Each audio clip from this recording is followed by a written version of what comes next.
आज तुमचे इथले अध्यक्ष आणि तुम्ही सगळेजण व्हॉइस ऑफ मीडियाचा अर्थच समजतो आम्हाला की तुम्ही सगळे व्हॉइस आहात मीडियाचे. आपापले प्रत्येकाचे मीडियाचे काही चॅनल किंवा काही स्वतःचे म्हणून तुमचे मीडिया म्हणून ग्रुप तुम्ही चालवता आणि त्याच्या बरोबरीने तुम्ही या सगळ्या तुमच्या वेलफेअरसाठी एकत्र असे आलेले असे सगळे तुम्ही प्रतिनिधी मी म्हणू शकते की तुम्ही सगळे व्हॉइस ऑफ मीडियाचे प्रतिनिधी इथले आहात आणि सक्रियपणे कार्यकर्ते म्हणून काम करता तुमच्या मीडियाच्या सगळ्या वेलफेअरसाठी.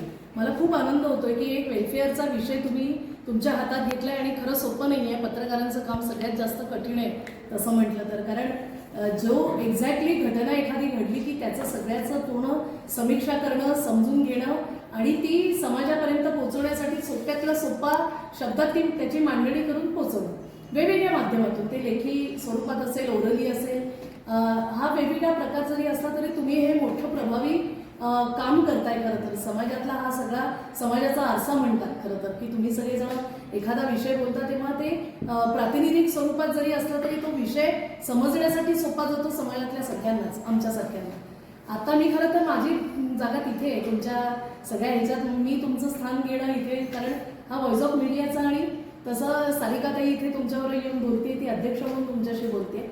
पण स्वनाथ फाउंडेशनला तुम्ही आज संधी दिलीत की तुमच्या सगळ्यांसमोर मी हा एक विषय महत्त्वाचा सांगण्यासाठी मला इथे तुम्ही बोलवलं, त्यासाठी मी खूप खूप तुमचे आभार मानते. मलाही आनंद होतो जेव्हा आम्ही वेगवेगळ्या ठिकाणी स्वनाथ म्हणून आम्ही जाऊन बोलतोय आणि तुमच्यासारखे जर असे मीडियातले लोक जर एकत्र येऊन आमचा विषय त्यांनी जर ऐकला तर हा कितीतरी भारी पद्धतीने समाजात जाऊ शकणार आहे याची मला गॅरंटी आहे. त्यामुळे आज मला खूप छान वाटतं की आज तुमच्यासमोर प्रतिपालकत्व एक्झॅक्टली ही योजना काय हे सांगायला मला मिळेल तर मला खरंच आवडतंय. स्वनाथ फाउंडेशन हा विषय जो घेतोय तो आपण पहिल्यांदा म्हणतोय अनाथ नाही स्वनाथ, आपण म्हणतोय मुळात मूल हे अनाथ नसतंच. खरं त्याचेच ते नाथ असतात ना, स्वतःचे स्वतः नाथ असतात आणि स्वतःची दिशा स्वतःच नक्की करतात. कारण त्यांच्याकडे कोण असतं नाथ म्हणून बघायला, कोण असतं त्यांच्या मागे, आगे पिछे कोणीही नाही. आपलं आपलं जीवन जगायचं, आपल्याच पद्धतीने जगायचं, आपल्याला जी दिशा मिळते तिथे जायचं आणि ते काम पूर्ण करण्याचा, लाईफचा जो गोल पूर्ण अचीव करण्याचा प्रयत्न करायचा. असं साधं सोपं खरं तर अनाथांचं गणित आहे. पण जेव्हा आम्ही म्हणतो की तो सक्षम स्वनाथ आहे, करा प्रत्येक अनाथ मूल हे स्वनाथ आहे, ते अनाथ नाही. कारण का मुळात दुर्दम्य इच्छाशक्ती असलेले, सक्षम असे, कॉन्फिडंट असलेलेच स्वतःचा स्वतः संघर्ष करून पुढे जाऊ शकतात, नाही तर ते अनाथच असायला पाहिजेत खरं तर. पण आम्ही म्हणतो ते स्वनाथ आहेत कारण ते सक्षम असतात आणि ते जबरदस्त सगळ्याच गोष्टी टॅकल करणारे असे असतात. हे का मी म्हणते, कारण ह्याचे मागचे रेफरन्सेस आपल्याकडे आहेत. स्टीव्ह जॉब्स ज्याने ॲपल काढलं, त्या ॲपलचा निर्माताच मुळात अनाथ होता आणि तो ॲडॉप्टेड झाला. ॲडॉप्शन त्याचं झाल्यानंतर त्याला ही सगळी संधी मिळाली, पण मुळात त्याच्यात ते टॅलेंट होतं, मुळात तो खूप सक्षम असलेला असा स्टीव्ह जॉब्स आहे. बिल क्लिंटनचं नाव तुम्ही सगळ्यांनी ऐकलंय. बिल क्लिंटन ही ॲडॉप्टेड आहे, तो अनाथ होता. बिल हे अनाथ व्यक्ती असताना त्याच्यानंतर त्याचं फॉस्टरिंग आणि मग ॲडॉप्शन झालं आणि त्याला एवढा मोठा तो अमेरिकेसारखा राष्ट्राध्यक्ष होऊ शकला. तर असे अनेक अनाथ आहेत की खरं तर ते सगळेच अनाथ आहेत. ज्ञानेश्वर महाराजांचं उदाहरण दिलं तर तुम्हाला माहितीच आहे की देहांत प्रायश्चित्ताची शिक्षा मिळाली आणि अनाथ 4 मुलं ॲट अ टाइम झाली आणि ही सगळी अनाथ झालेली वंचितच होती. त्यांना वाळीतच टाकलं होतं की नाही, वडील जिथे संन्यासी असताना गृहस्थाश्रमात प्रवेश करतात, तुम्हाला इथे राहण्याचा अधिकार नाही असं म्हणून त्यांना देहांत झाला आणि इथे या मुलांची खूपच आबाळ झाली. पण तरी वयाच्या 16व्या वर्षी गीतेचं पूर्ण सोप्या पद्धतीत प्राकृत भाषेत त्यांनी ज्ञानेश्वरी लिहिली आणि सगळ्या समाजासमोर आणली. ती कुठल्याही एका विशिष्ट समाजापुरती मर्यादित न राहता सगळ्यांसमोर ज्ञानेश्वरी आली आणि आपल्याला गीता समजायला लागली. मग आपल्याला अर्जुन, आपल्याला कृष्ण आणि त्याचे सगळ्याच गोष्टी या महाभारताच्या सगळ्या लक्षात आल्या आणि लाईफ काय आहे आपलं, कसं असावं हे सगळं आपण समजून चाललो रोजच्या रोज. मला असं वाटतं असे जे सगळे अनाथ आहेत ना, हे अनाथ नव्हते. ज्ञानेश्वर महाराज असतील, जुन्या ऋषींची नावं घेतली तर अनेक ऋषींची नावं आहेत. महर्षी वेदव्यास हे स्वतः अनाथ होते. तुम्हाला माहिती आहे त्याची स्टोरी, मी सांगण्याचा विषय नाही, पण त्यांनी महाभारत लिहिलं. तेवढं जबरदस्त पोटेन्शियल असलेले ते असल्यामुळेच ते एवढं महाभारताला उलगडू शकले. त्याची वेगवेगळी प्रत्यंतर अजूनही रिसर्च चाललेला आहे त्याच्यात की ह्या सगळ्या गोष्टी एका ह्याच्यात कशा असू शकतात. कारण सत्य घटनेवर आधारितच तो सगळा विषय होता जो वेदव्यासांनी प्रस्तुत केला समाजासमोर. आणि असे वैशंपायन ऋषी असतील किंवा असे अनेक स्वनाथ जे ऋषीमुनी होते आणि ते जबरदस्त पोटेन्शियल असलेले होते, ते स्वतःला अनाथ कधीही म्हणायचे नाहीत, ते स्वनाथ होते.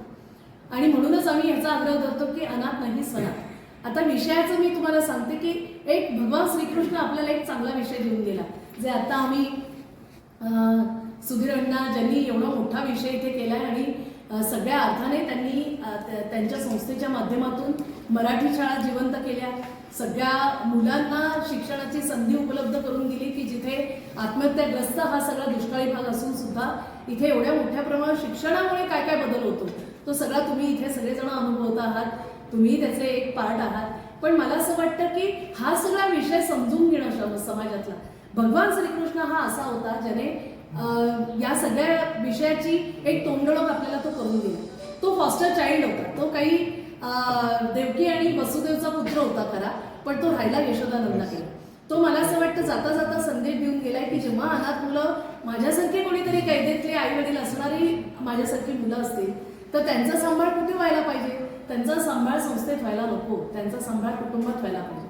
कारण मी यशोदानंदाकडे राहिलो म्हणून मला सगळ्या गोष्टी मिळाल्या, मी संस्कारक्षम झालो, माझं संगोपन चांगलं झालं आणि म्हणूनच मी खरं तर जगद्गुरू बनण्याच्या कॅपॅसिटीचा बनलो.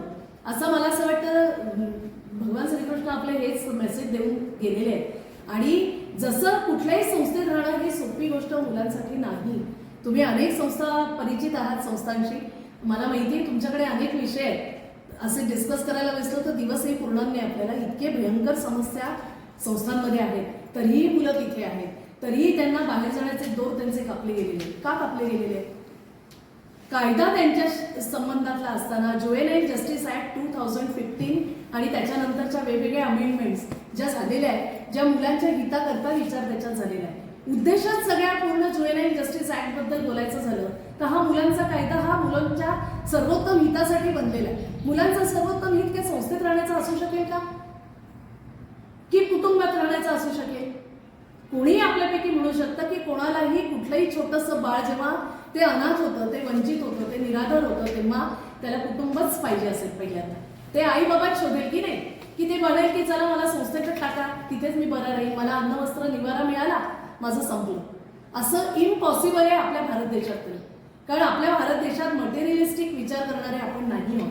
आपण सगळे कुटुंब व्यवस्था मजबूत असणारे, विवाह संस्था आपल्या इथल्या बळकट असल्यामुळेच आपण अशा भारत देशाचे नागरिक आहोत जिथे भगवान श्रीकृष्ण यशोदानंदाकडे राहिला तरी कोणी ऑब्जेक्शन घेतलेलं नाही कुटुंबाने की अरे हा तर कैदेतल्या आई वडिलांचं मूल आहे, हे इथे यशोदानंदाकडे काय करताय, असं ऑब्जेक्शन ऐकलंय का कधी? कारण कधी झालंच नाही. कारण आपला देश हा सगळ्यांना स्वीकारणारा समाज आपल्या देशातला आहे.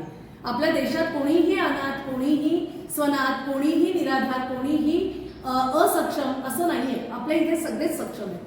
सगळं पालकत्वही आपल्या इथलं इतकं कमालीचं आहे की जिथे यशोदानंदासारखा जर त्यांना पालक मिळाले नसते तर काय झालं असतं कृष्णाचं? असाही प्रश्न जर मनात आला तर तुम्हाला उत्तर किती कठीण आहे शोधणं आजच्या घडीला. कारण इथे संस्थांचे विषय चालतात, इथे संस्थांना मोठं करण्यासाठीचे विषय चालतात, तिथे कुटुंबाधारित सेवांना स्थान मिळालंच पाहिजे असा आम्ही आग्रह धरून आम्ही देशभरात हे अभियान चालवतोय. जिथे आम्ही सांगतो की एक अडॉप्शन फक्त विषय नाही, कारण अडॉप्शनचे इतक्या अनेक जटिल गोष्टी आहेत की तिथे पालकत्व फसतंय आपलं. तिथे पालक येतात, रजिस्ट्रेशन करतात, पण त्यांना मूल मिळत नाही. कारण मुलांचं रजिस्ट्रेशनच कमी होत चाललं आपल्या देशात. आधी ते सहज अवेलेबल असायचं कारण संस्थांची मनमानी चालायची आणि मुलांना अजूनही आपल्या देशात विकलं जातं, अजूनही मुलांवर ट्रॅफिकिंग होतं, अजूनही मुलांना चाइल्ड लेबर म्हणून वापरलं जातं. मुलांचा सगळ्यात जास्त सेल हा आपल्या देशात होतो. आणि अजून एक गोष्ट सांगते की आपलं हे तिसरं भारत देश असा तिसरा देश आहे जगात पूर्ण जगात मी सांगते तिसऱ्या क्रमांकावर आपलं नाव लागतं जिथे सगळ्यात जास्त मुलं ही बालगृहात जातात. अनाथ आश्रमात राहणाऱ्या मुलांची संख्या सगळ्यात जास्त आपल्या देशात आहे आणि 3 करोडपेक्षा जास्त अनाथ मुलांची संख्या आपल्या देशात आहे. पण ही इनविजिबल आहे कारण आपल्याकडे बर्थ रजिस्ट्रेशनच होत नाही. आपल्या इथे बर्थ रजिस्ट्रेशन फक्त 41% होतं आणि 41% मधला हा मी तुम्हाला एक आकडा सांगते जो 3,50,000 मुलांचा सांगते. जे इन्स्टिट्यूशनलाइज मुलं होतात, जी संस्थांमध्ये मुलं राहतात, या सगळ्यांना कायद्याने सांगितलंय जर अडॉप्शन नाही होत आहे ना आधी सगळ्यात आई वडील शोधा, आई वडील नसतील नातेवाईक शोधा, नातेवाईक नसतील अडॉप्शनला जाऊ शकतं का बघा मूल, ते जर नसेल तर प्रतिपालकत्व योजनेतून या मुलांना कुटुंबाचा आधार द्यायचा प्रयत्न करा. जर ते नाही झालं तर स्पॉन्सरशिप द्या जी सगळीकडे चालते. आता स्पॉन्सरशिप संस्थांमध्ये सगळीकडे स्पॉन्सरशिप चालते, कारण त्यांना संस्थांना त्याच्यासाठी फंड मिळतो. मुलांचा सांभाळ करा, फंड घ्या. पण तिथे सांभाळ होतो का? तिथे संस्कार मिळतात का मुलांना? हातावर मोजण्या इतक्या संस्था आहेत आपल्या देशात जिथे खूप चांगल्या पद्धतीने आदर्शवर संस्कार मुलांवर केले जातात. पण बाकीच्या ठिकाणी काय होतं, आणि जिथे मूलभूत अधिकारामध्ये प्रत्येक मुलाला कुटुंब मिळावं हाही अधिकाराचा विषय सांगितलाय, पण तो होतो का फुलफिल आपल्या देशात? तर नाही. मला असं वाटतं तुमच्यासारखे हे सगळे जे तुम्ही प्रभावी पद्धतीने गोष्टींना समजणारे आणि समाजात या सगळ्या विषयाला एक आवाज म्हणून सांगणारे असे सगळे प्रतिनिधी आहात. आमचा विषय हा प्रतिपालकत्व योजनेचा आहे, जो आम्ही कुठलंही राज्य कुठलंही तिथे राजकारण हा आमचा विषय नाहीये, हा आमचा प्रांत नाहीये. आम्ही प्युअर सोशल वर्कच्या माध्यमातून या विषयाकडे बघतोय आणि आमच्या मुलांच्या हिताचा विचार आम्ही सांगतोय. कुठलंही राज्य असू दे, कुठलेही तिथे कुठलीही पार्टीचं तिथे सरकार असू दे, आम्हाला घेणं देणं नाही. आम्ही प्रत्येक ठिकाणी जातो. आम्ही देशभरात सगळ्या जवळपास राज्यांमध्ये जाण्याचा प्रयत्न 17 राज्यांमध्ये आम्ही जाऊन आलो. कुठे काँग्रेस, कुठे बीजेपी, कुठे अजून कुठली सरकार होती, पण आम्ही आमचा विषय तिथे लावून धरतो आणि सांगतो की आमच्या विषयाला तुम्ही महत्त्व द्या. कारण ह्या मुलांना कुटुंब जर मिळालं तर आपलं भवितव्य देशाचं आहे ना ते खूप चांगलं जबरदस्त होईल. नाहीतर मग ही सगळी मुलं ही क्रिमिनलायझेशनमध्ये जातील. प्रॉस्टिट्यूटमध्ये सगळ्यात जास्त मुली आपल्या चालल्या. मोठ्या मोठ्या वयातल्या माणसांची त्यांची लग्न कोणाचीच होत नाही, अशांची लग्न लावली जातात त्या मुलींची. आणि 16, 18 वर्षाच्या मुली आणि ते 40, 45 वर्षाचे. तुम्ही विचार करू शकता का? कल्पना करू शकता का तिथे काय होत असेल तिच्याबरोबर? आता ती मुलगी येऊन आमच्याकडे सांगते की आम्हाला जेव्हा तुमचा आधार आता मिळालाय ना, आम्ही स्वनाथ म्हणायला लागलोय स्वतःला. आणि एक वेगळाच कॉन्फिडन्स आमच्यामध्ये आलाय की आम्ही कोणीतरी आमच्या बरोबर आहे, आमच्या बरोबर कोणीतरी, आमचे परिवार आमच्या बरोबर आहे. आता आम्ही एकट्या नाही राहिलो, आता आम्ही व्यवस्थितपणे आमचा अनाथ आम्ही नाही आहोत, आम्ही स्वनाथ आहोत. हे आम्ही आमच्या परिवारात पण सांगू शकतो.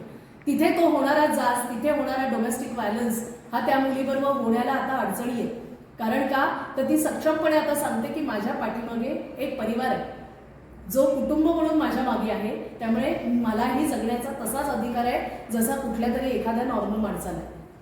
मला असं वाटतं की हा सगळ्यात महत्त्वाचा आहे. जिथे प्रिव्हेन्शनवर काम करायला पाहिजे तिथे प्रतिपालकत्व योजनेचा आधार आपण घेतला पाहिजे. तिथे या सगळ्या डोमेस्टिक व्हायलन्स, या सगळ्या प्रॉस्टिट्यूट आणि हे सगळं जे ट्रॅफिकिंग आहे ना मुलांचं, मानवी तस्करी सगळ्यात जास्त आहे आपल्या देशात. तुम्हाला जास्त आकडा माझ्यापेक्षा माहिती आहे. पण ह्याला वाचवायचं असेल तर प्रतिपालकत्व योजने थ्रू जर आधार मिळाला ना मुला मुलींना, इतकी जबरदस्त त्यांची भवितव्य आहेत ना, मी तुम्हाला सांगते गॅरंटीने. आणि तुम्ही मला वाटतं माझ्या बरोबर होणार, कारण तुम्ही सगळे अनुभवी असलेले असे मीडियाचे प्रतिनिधी आहात. त्यामुळे आपण मिळून जर हा विषय हँडल करायचा ठरवला, आणि मी सारिकाताईंना, गगन भैयांना पण मी रिक्वेस्ट हीच केलेली आहे की व्हॉइस ऑफ मीडियाच्या माध्यमातून देशभरात जर आपल्याला जर स्वनाथ फाउंडेशन म्हणून कोलॅबरेटिव्हली आपल्याला एकत्रितपणे जर काही हे अभियान चालवावं लागलं आणि मीडिया थ्रू हा सगळा विषय आपण जोरदार हातात घेतला तर हे एक मोठं अभियान आपण उभं करू. आणि प्रत्येक मुलाला इथे कुटुंब मिळाल्याशिवाय राहणार नाही. आणि आपल्या देशात अनाथांचा देश नाही, तो स्वनाथांचा देश नाही.